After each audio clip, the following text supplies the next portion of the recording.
Hello, I am Udit Jaggi. I am going to give you a demo of my GSOC project security testing. This project aims at locating cross-site scripting, cross-site request forgery and SQL injection vulnerabilities by scanning the source code of a module.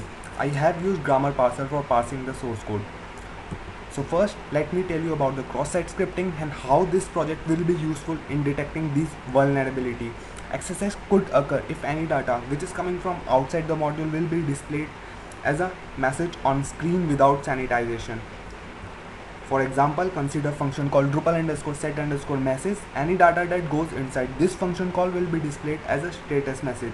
And if this data is coming from any outside source like from the form field without sanitization, then this could cause XSS. I have named these type of function call as output function call. Other example of the same would be theme, Drupal set title, etc.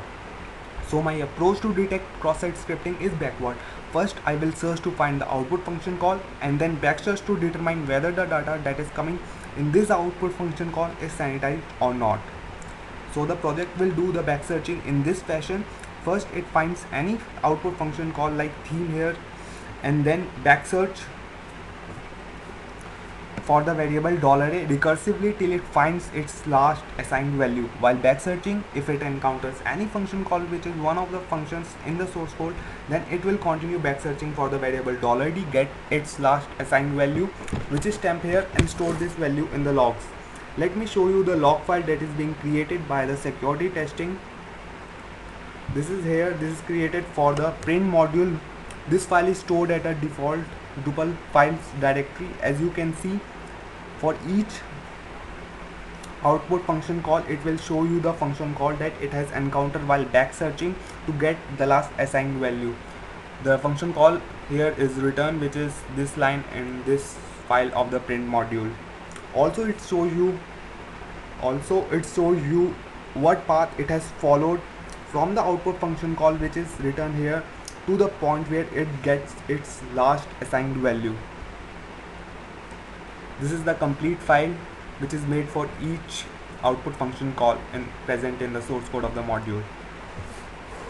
As you can see here, while back searching, we may encounter any function call like f underscore call here, which is not one of the functions in the module. So let me show you how the project will handle these types of call. In Drupal, sanitization can be done by function call like check underscore plain filter underscore access etc.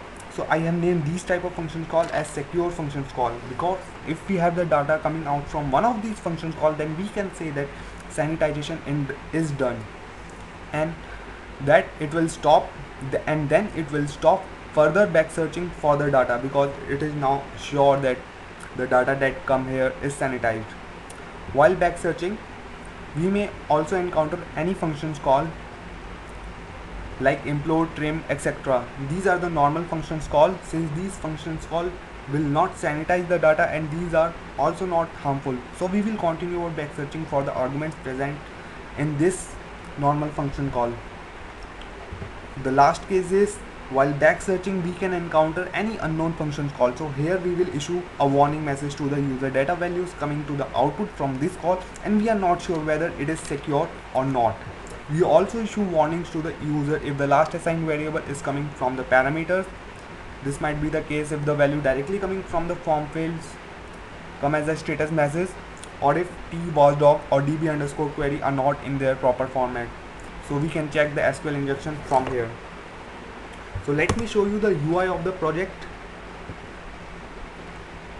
This is the UI of the project. Since all these functions calls are very dynamic, so you can add new functions call depending on their category, whether they are normal functions call, output, or secure functions call.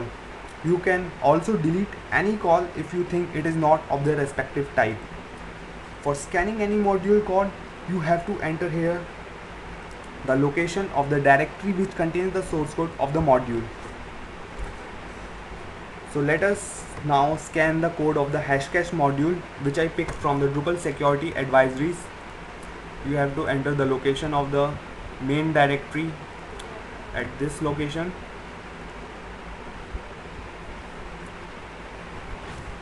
So these are the warning messages which are shown to the user. These are one of the warnings.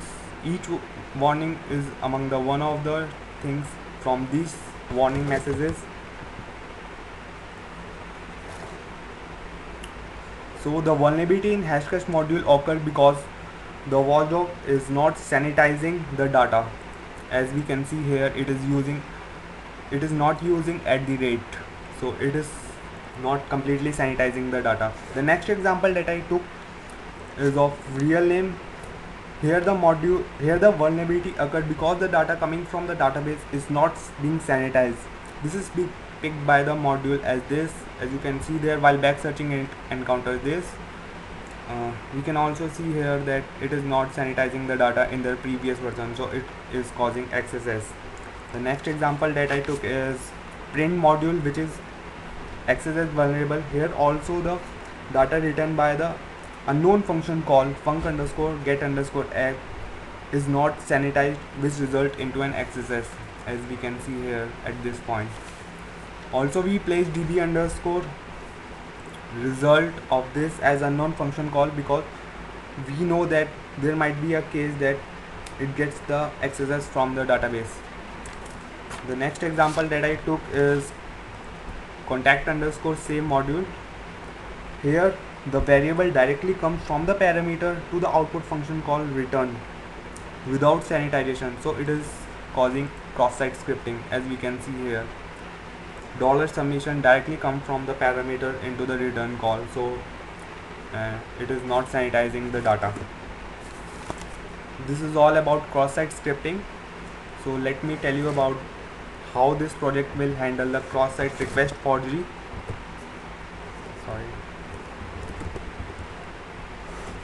Cross-site request forgery causes an end user to execute unwanted action in which she is currently authenticated. Normally in a cross-site request forgery module, a database insert, update or delete query runs when we visits a link.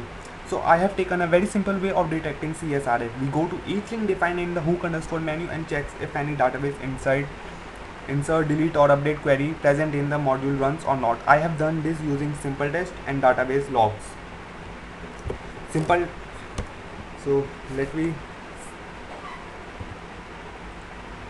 I have prepared a module named my_module, which is both CSRF and XSS vulnerable. It has a form which asks for some of the field.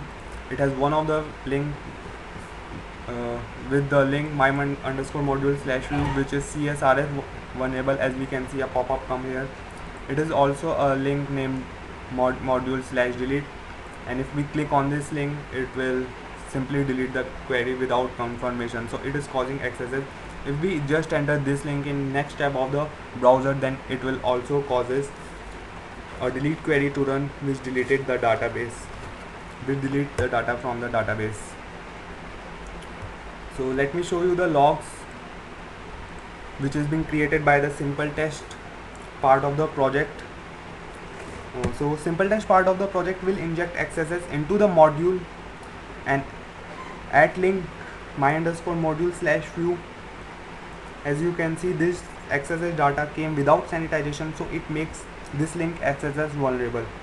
Also at link my_module/delete, a delete query run which is being picked by the security_test, and then it marks this link as CSRF vulnerable. So we have two parts of the project. Both of them are doing security testing. First one is parsing the code and scanning the code. The second part is injecting the data and checking and actually exploiting the effect. Thank you. This is all about the project. Thank you for listening.